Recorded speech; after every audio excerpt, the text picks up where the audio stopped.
Good morning, everyone, and thank you for joining us at the 2026 Tennessee Campus Civic Summit. My name is Achua Garuba, and I'm a senior at Vanderbilt, originally from Metro Atlanta, and I also serve as an executive team member for Dialogue Vanderbilt and a senior advisor for Vandy Votes. Today, I have the great fortune of introducing our keynote speaker, Katie Fahey. Katie is the executive director of The People, an organization that mobilizes and empowers everyday Americans to engage in the political process and take collective action to create an accountable and responsive government that is truly of, by, and for the people. Previously, Katie founded Voters Not Politicians and led more than 14,000 volunteers across Michigan who collected over 425,000 signatures for a ballot initiative to amend the state constitution and create an independent redistricting commission. Through her grassroots campaign efforts, she passed a ballot proposal with 61% of the vote that made political gerrymandering illegal in the state. In her current role at The People, Katie leads the organization's strategy and works to advance nonpartisan solutions that foster positive change and lessen polarization within the current two-party political system. We're thrilled to have her as part of today's summit. Please join me in welcoming Katie Fahey to the podium. Thank you. You probably don't need a crash course in making political change because I think you guys are already doing that at your campuses. But I'm here to share a little bit about my story and what the heck I'm doing here, which I would have never thought I would be able to be here with such amazing students from across the entire state. But I'm very honored to be, and it has been amazing to the local folks at Vandy to get to spend time with you guys and how thoughtful you are about thinking about the impact you can make on the world. So before I hop into it, since this is the beginning of a day-long summit where we'll get to work together, I want each of you to think about what is something that you really care about. Is there an issue that keeps you up at night? Maybe there's like 20. But is there one thing that you really feel like if I could change this, I think it would make a really big difference? Maybe it would impact the other things in my life that I really care about. For me, that was the Flint water crisis. I'm from Michigan. How many of you guys have heard of the Flint water crisis? Okay, I think everybody. Okay, great. I was a little bit older than you guys are now. I was about 27. I had recently graduated. My background was in sustainable business, which is like environmental, social-oriented business practices, which basically meant that I spent most of my day in garbage cans and in dumpsters, sorting out what's recyclable and what's garbage. And I felt like I was making a difference. I cared about the environment. I wanted to see how we could help employees make change. But while I was caring about what I was doing for the majority of my time during the day, there was all this stuff happening in Michigan, like Flint, that just kept not sitting right with me.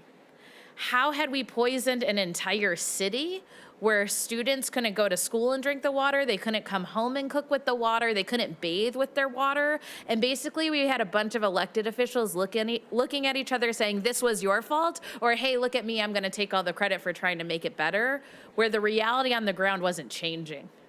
And the conversation that really wasn't happening was, how the heck do we make sure this never happens again?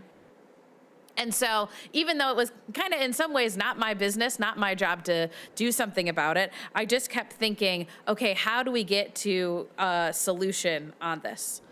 And when I started digging into how did the Flint water crisis happen, it actually had its roots in this thing called gerrymandering. How many of you guys know what gerrymandering is? Okay, vast majority. So I'll spend a little bit of time on it, but I won't spend too much time. But basically what had happened is our politicians were really insulated from the voters in our state. And so even though the people of Michigan had voted to overturn this law called the emergency manager law that later ended up leading to the Flint water crisis, our newly elected legislators, the first election they get signed into, even though the majority of people in Michigan had voted to get rid of that, the first thing they do is reinstate that law that then months later leads to the Flint water crisis. I just kept thinking, how did that happen? How could you get a mandate from the people and immediately ignore it? Well, gerrymandering. These people were not afraid of the general voters. They were only kind of afraid of the primary voters. Redistricting happens once every 10 years to determine who your elected officials are. There's a couple rules, like it has to be about equal numbers of people in it, but in most states, the legislature, the people who are literally running for office in those elections that they are drawing the lines for, are the ones who are picking and choosing which voters they want in their district. And in Michigan, that's how it used to work.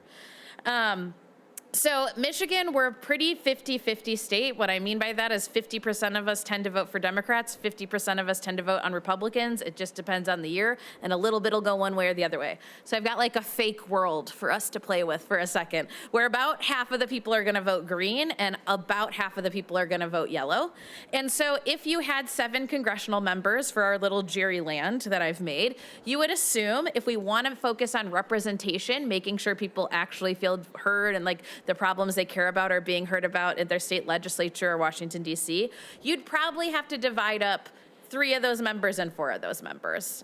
Because yellow got more seats, maybe it's 4 people, right? Well, with gerrymandering, let's say the green team is mad about that.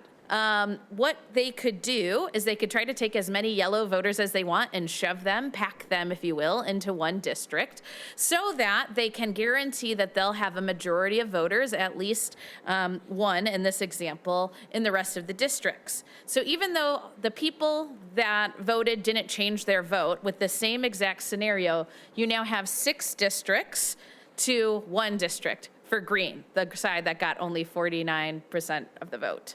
And yellow, of course, can do the same thing. Let's pack in all the green voters because it's our time to gerrymander. And even though people are voting the exact same way that they are in this scenario, we can also actually make it only 1 green seat to 6 yellow seats. It does not matter how many, this was not because more people turned out one way or people were running on better policies. It literally was just that you were drawing the lines differently. And there was something about that that just really didn't sit right. And again, kept seeming like this must be about somebody else's agenda and not the voters' agenda here in Michigan.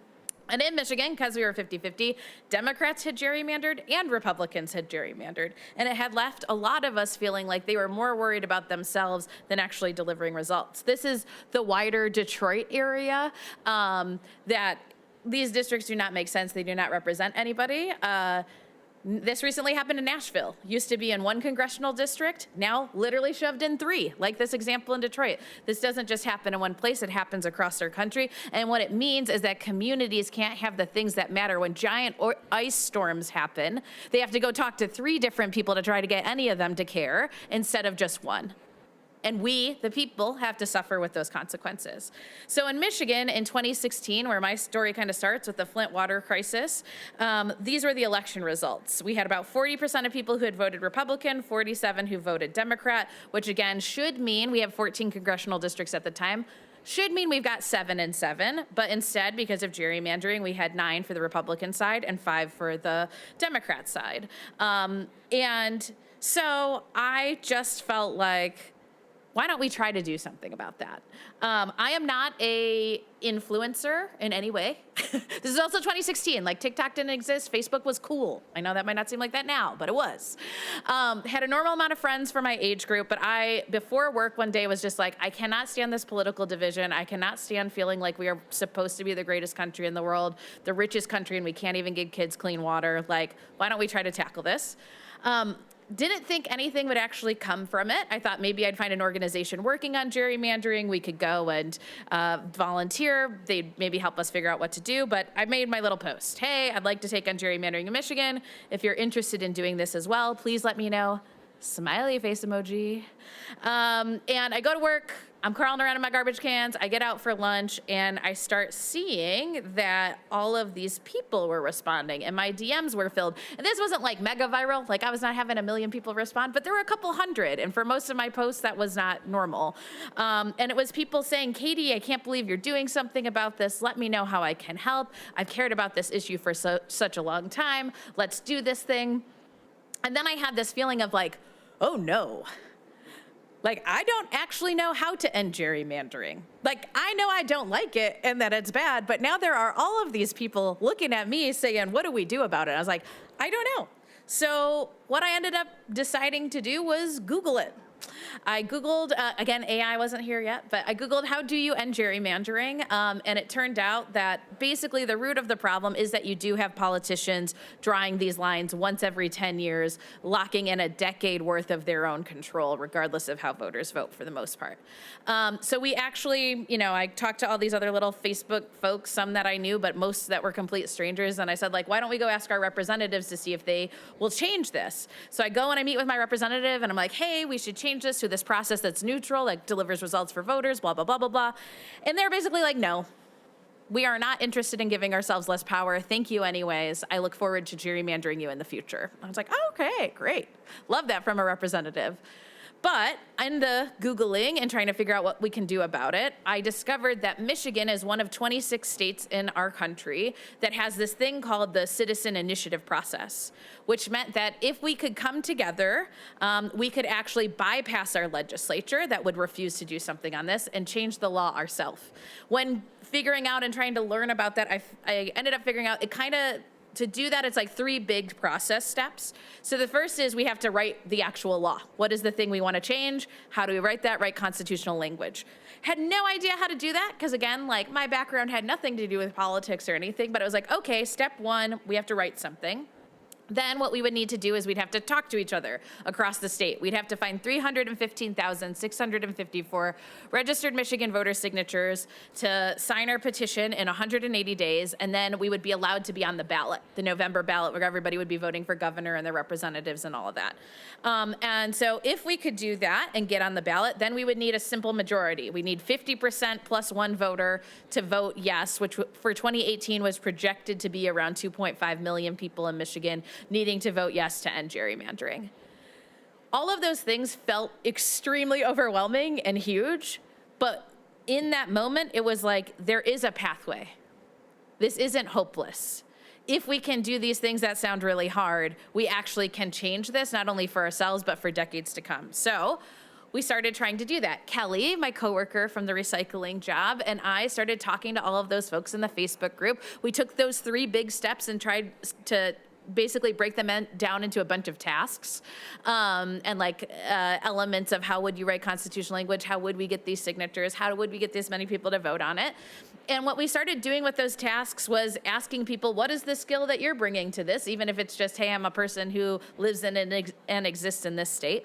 And we started pairing them with the tasks that we needed to have done. And we also started learning more about each other in that process. And what was really cool is we really had, especially because it had started online, this subsection of Michigan from all across the entire state. We had doctors and lawyers and veterinarians and stay-at-home dads and birthing doulas and butchers and even 16-year-olds, Aria, who's in this picture, who couldn't vote yet but wanted to be a part of this because they wanted it to be a fair process by the time they could vote. And the vast majority of us had never done anything political ever in our lives besides vote, but we were willing to try. So we started pairing up those skills. And so I met a woman who had ran the Renaissance Festival for years in Michigan. And she was like, hey, I can start our first fundraising plan. And I was like, awesome, because I have no idea how to raise millions of dollars. And she said, yeah, I raise money for weird stuff all the time. So I was like, okay, great. We're working with her. And we were able to make that connection. We had Jamie, who was basically the only person who'd ever actually volunteered on a political candidate campaign. She had knocked doors. So she decided to be our statewide field director. She was a retired engineer and a retired high school math teacher. And so she was really good at kind of taking all the pieces and the numbers and figuring out, like, okay, how would we break down these big goals so that we could actually achieve them with a small group of people? And then I had Rebecca, and I had made kind of, especially because I didn't know what the heck I was doing, I was like, I believe that everybody who's showing up should have a place. And Rebecca came to me and she's like, I just don't think I have anything to contribute. I care about this, but I don't know. And I was like, okay, well, tell me about yourself. Tell me about the skills or the things you think you could do. And she's like, well, I'm a jazzercise instructor and a Zumba instructor. And I was like, oh, I don't exactly know how to change that into something about gerrymandering yet, but is there anything else that you're doing? She said, well, I do a lot of wood carving. I was like, okay, I still am not quite sure what to do with that. But it turns out if you need to gather a bunch of signatures with thousands of people, you need a clipboard. in order to gather those signatures, something for your paper to be on so people can sign it. And buying those clipboards, even in bulk, were still about $11 a piece. We had started on Facebook. I was not a secret millionaire. I had student debt. Like, we did not have money to buy 5,000 clipboards at $11 a piece. So our wood carver went into our Facebook group and said, hey, are there any other wood carvers that are here? Turns out we had a couple of them. And they basically said, hold on a second. And they went and made a plan. And they had gone and found like the Home Depots and Lowe's, like the hardware stores across the state, and made like a wedding registry essentially of like all the materials that we would need that could be bought in bulk to cut and design our own clipboards.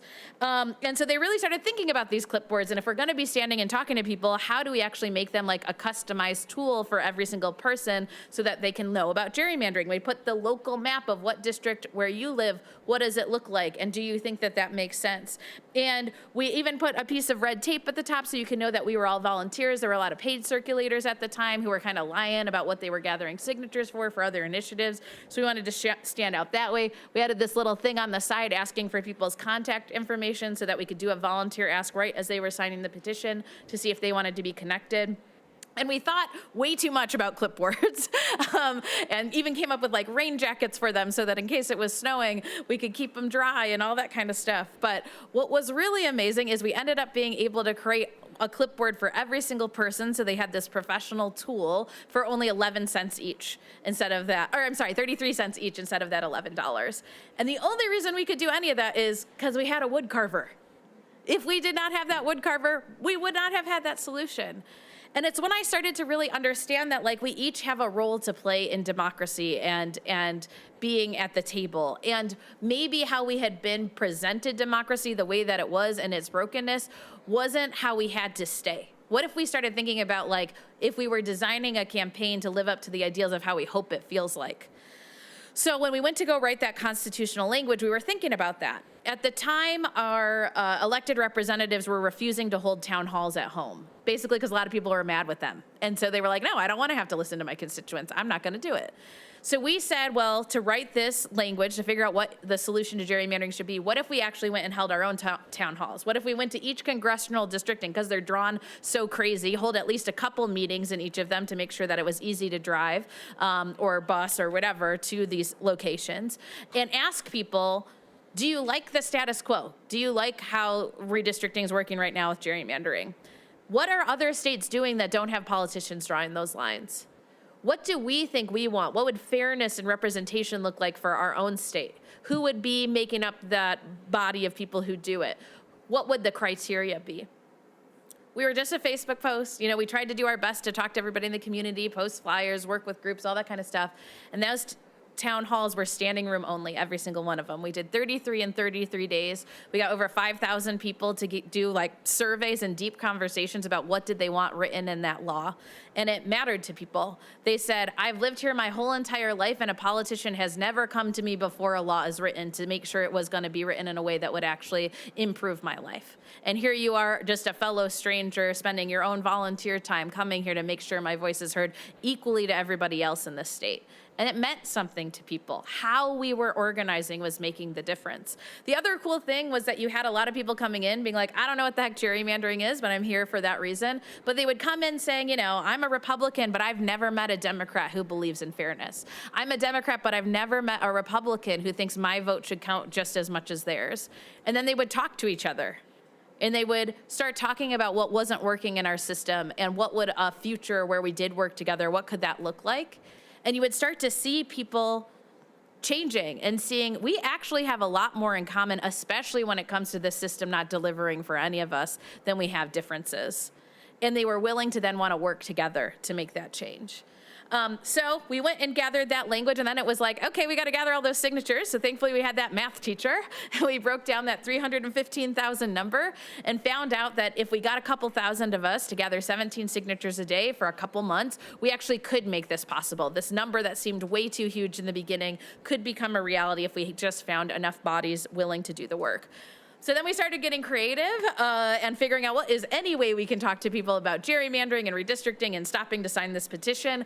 We discovered that Michigander, which is what we call ourselves, I don't know why, it's a duck, or goose, I mean, but rhymes with gerrymander. So that felt, clandestine. It was like, okay, gerrymander, Michigander, we got this.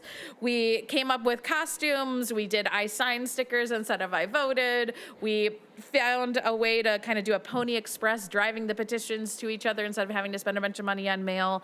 And what we were able to do was even go to like parades and tractor pull contests and even literal cow pastures to ask every person we possibly could if they wanted to be a part of making this change. And we were able to gather actually over 440,000 signatures out of those 315,000, blew that number out of the water in only 110 days, didn't even take us the 180, with all volunteers, which had never been done before in Michigan. Usually you pay millions of dollars to pay people to gather these. And the really cool part is in Michigan, there's not any kind of like geographic requirement where the signatures come from. They could all come from kind of the greater Detroit area. But one of our goals was like, how do we actually make this for, by, and of all of the people of our state? We had gathered signatures from all 83 counties, which had never been done before by a petition, again, because there's not a lot of incentive to have to make sure you go to the actual rural parts of the state.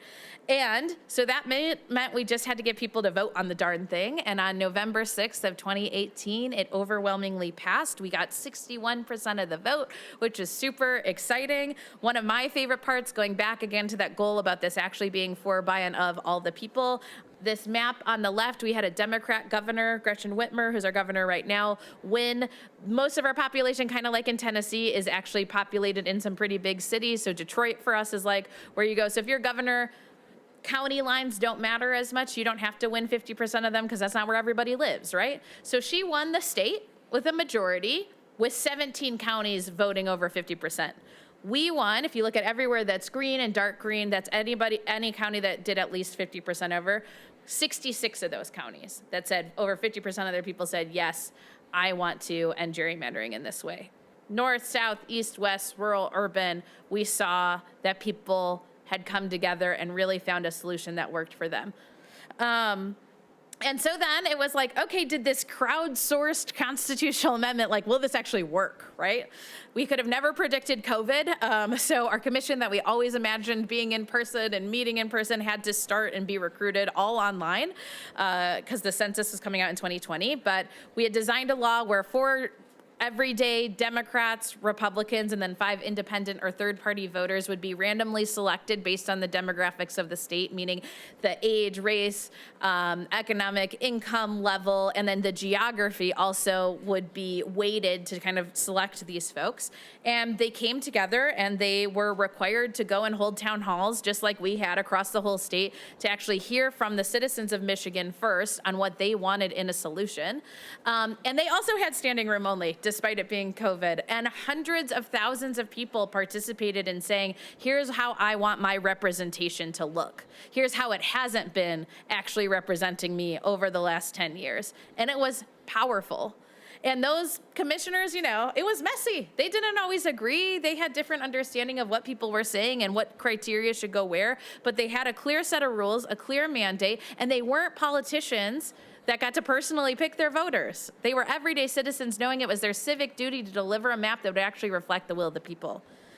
So that happens, we pass these maps, and then the real test is the first election where those maps are used, 2022. Michigan votes. In 2022, 49% of people vote for Republicans, 51% of people vote for Democrats. Again, just depends on the year. 54 of the seats went to Republicans, 56 went to Democrats. That's an exact match. 54 is 49% of our total state legislature for our House. 56 is 51%. For the first time ever, how people voted was an exact match of what they got in representation. And it mattered. It meant bipartisan policy started being passed. People were having different conversations. People who thought they were safe were no longer safe. People trying to run a campaign purely on division, and I'm just going to scare you of your neighbor because they might vote or think differently on some policies, did not get reelected, and new people did. And my personal district, my little house district, had a beautiful makeover. I just love it. So the one on the right is the very gerrymandered map. I'm sure you can see why. And this is my new current map where our community is actually kept together.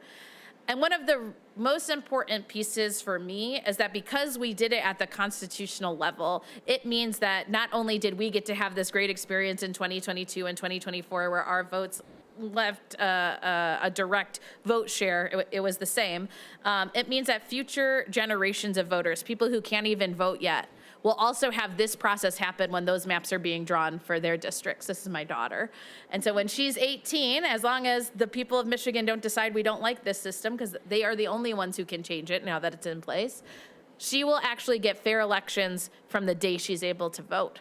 There's still other issues we got to work on besides gerrymandering, let's be clear, but at least her vote will have the impact that it should, when that was not the case when I got to turn 18. And since then, I won't go into that video because I don't think we have time, but we've taken the lessons that we've learned and we have gone to other states that have the initiative process, that don't have the initiative process. I'm happy to share this video if you guys want it afterwards, but we went to New Hampshire, which is a state that doesn't have the initiative process, and held like a civic assembly, if you guys have heard of that, bringing together a representative group of people to demand from their legislature, here's where we have alignment and we want to see these election rules changed. And those bills are being introduced and looked at this year, which is super exciting, all because folks were willing to get in a room much like this one and hash out what are our priorities and how do we want to make it happen.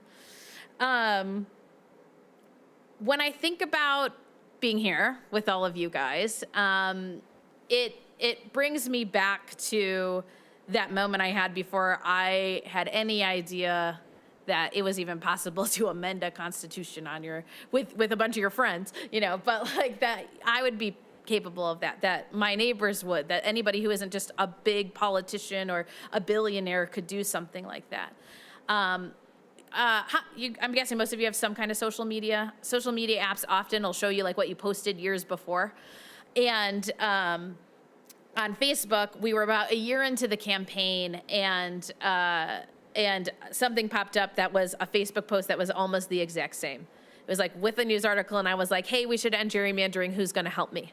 It did not have the emoji, so I'm pretty sure emojis are key to saving democracy, which is a joke. But nobody had even liked it. Not a single person liked that post. And then even more importantly, I didn't do anything about it. I made the post, I said I care about this, somebody should do something about this, and I moved on with my life. Clearly it was an issue that I cared about, and I think on reflection, I kept having this question of like, does it have to be this way? I knew that was one of the things I was thinking about the world I was seeing in the country we were in. I was just like, does it have to be this way? But the question that I wasn't asking is, am I gonna do something about it? I was kind of feeling like I was screaming into the void. Oh, nobody has affirmed that they also care about this. It's not my job. I didn't study political science. I'm not an elected representative. I'm not the party who's getting screwed over by the gerrymandering right now. Like, I guess somebody else is gonna worry about that. But that second Facebook post, something changed. A lot of people responded, and I had this kind of aha moment of, I wonder, because all of them are coming to me like I'm some kind of expert, and I clearly wasn't, had to Google, as we talked about, but I had this moment thinking about like, I wonder if they're just like me. I wonder if they are also waiting for somebody. And they now somehow think I'm that somebody, even though I clearly, was not. But I wonder if we've all kind of cared about this issue for a long time, know that it is one of the root problems in this country and why we cannot make change on a ton of issues that we care about, in Michigan anyways. And yet we are all still standing here waiting to do something. And I thought, that is powerful. It is powerful to actually know that there are hundreds of us that all actually do care, but just we don't understand our own power. That night when I went home, when the Facebook post, everybody had responded, I actually thought about deleting it because I was scared. I was like, I don't want to do this. Like, I don't know how to do this. And now all these people think I'm an expert. And like, I accidentally put the wrong message into the universe is how it felt. But I decided to move forward with it anyways because I had saw all those people who were feeling like me, and I thought, okay, maybe we can try this. But during the beginning of our journey especially, there were all of these kind of existing groups, which were great groups making good stuff happen in our state, but they were all kind of saying, you're a 27-year-old who met a bunch of strangers online and you think you're gonna make this change, go home. Like, we got this, it's our day job, go home. They were telling me that message. But they weren't doing anything about it. When I sat in the rooms with them, there wasn't a plan to make change. And so then we're, trying to figure out our language, and I come across our Constitution, the Michigan State Constitution. I had not, I had read the federal one. I had not read our state level Constitution. Very opening line, Article 1, Section 1. All political power is inherent in the people. It didn't say all political power is inherent in politicians. People with that poli-sci degree, no hate against that, of course. Not just all political power in lawyers. It was in the people. And I was a person, and the thousands of people who are now working with me who are everyday folks who don't do politics for a living, we were people. And that meant something. And all of you guys are people from across Tennessee. You can just skip that first Facebook post where nobody responds. You can literally look around this room right now and see people are willing to spend their Friday figuring out how the heck do we change the world together. And that is powerful and something that when you're in school, I think you can sometimes take for granted because we're in these environments where these events get created. Y'all in a couple of years are gonna be the ones needing to create this event, needing to put out your own post into the world saying we are gonna make a plan to actually do something about this. And the really cool thing is you're already stepping into that feeling of doing so. And you're extra lucky because you know what the Tennessee Constitution says? That all power is inherent in the people. You are those people. You know what else? Yours is like, Tennessee blows Michigan out of the water. It also says that your government is founded for you, all of you in this room, for your peace and your safety and your happiness. Yours, your friends, you guys, that's what this is about. And that if that government isn't living up to that it is your right, and I would say your duty, to alter, reform, or even abolish, which, I'm not calling for that, but your government, that you have that undeniable right, not politicians, not political parties, you. And it might sound a little like whatever, founding fathers-y or whatever, but let's take that power seriously that is given to us in Article 1, Section 1, the very basis of the document on how elections should be running in Tennessee, how government should be working in Tennessee. That is yours to take, yours to do something with. We are the people, those people. This is our power. And I look forward to seeing what you guys do to change the world. And I might be a little bit more north with a lot more snow, but I'm ready to do it with you. So thank you guys so much for listening, for being here, and for being willing to say, I'm ready to change the world. Thank you.